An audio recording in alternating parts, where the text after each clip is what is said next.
Ein von den Sachen, was ein Ehepaar kaputt macht, ist die Routine.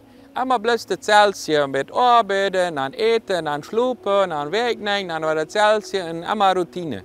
Einige Menschen sind alle an Routine gebunden, einige weniger. Aber eins von braucht man auch mal extra Gefeile. So wie einmal ein Paar, da wird früh auch mal extra Gefeile. Dann sagst du dem Mann, sei mir mal eins im Kommentar, sei mir mal eins, was mir sehr Gefeilsfall merkt. Und das Mann, der hat für seinen Satz rein, so viele Männer das dann haben.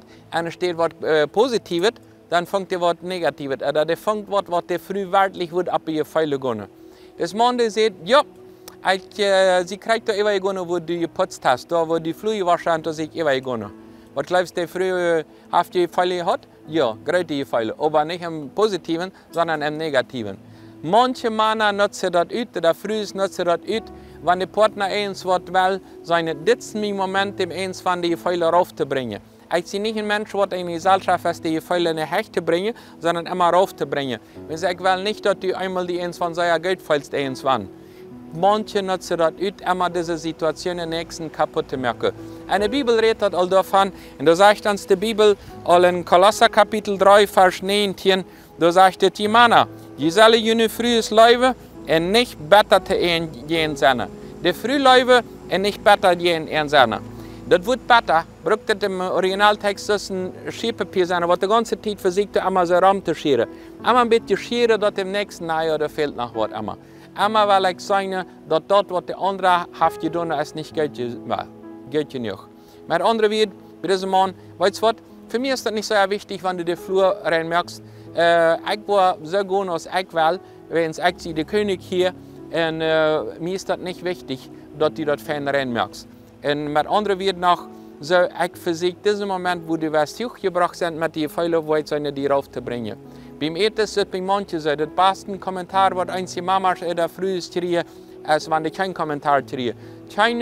Kein Spruch, dann bedeutet das, dass auf Schein geschmeckt. Zwei, drei Stunden arbeiten, aber ein paar Minuten alles durchschlucken und einmal sagen, ich habe sehr Schein geschmeckt.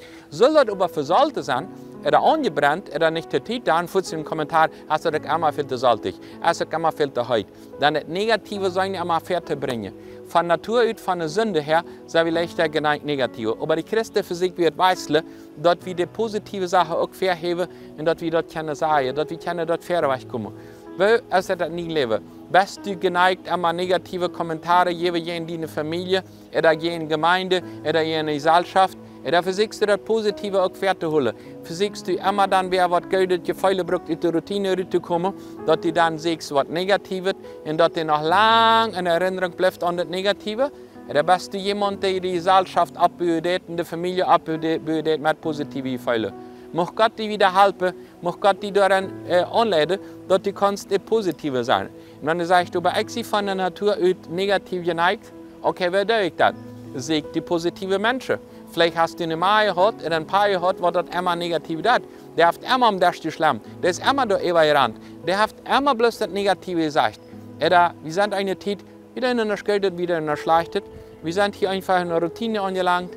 Dann siegt eine Ehefreizeit, siegt ein Buch zu lesen, fährt auf Ferien, merkt andere am Jehend, siegt eins was frische Freundschaften, dass die auch eins von der Routine rauskommen und nicht seine bloßen Routine haben, was einem Negativen bringt, sondern Routinen, was einem Positiven bringt. Gute Routinen sind abbühen, schlechte Routinen sind aufbühen. Und wenn wir alles so gleich sind, dann eins von der Mat eins, was nach Meier sind. So, für sich positive Sache, das ist das erste Teil vom Text sagt, den nächsten Leben. Leben ist eine Sache, wenn das vom Horten getan wird, was die Bibel das sagt, dann büht das ab und die Routinen kaputt merkt und sagt, wow, das ist wirklich schön mit dir.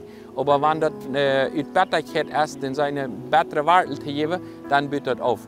Mag Gott dich wieder anleiten, dass du kannst das Beste geben und alles in Leben, in seine guten Emotionen der Hand, und dass die Gesellschaft abbüht ist und nicht aufbüht.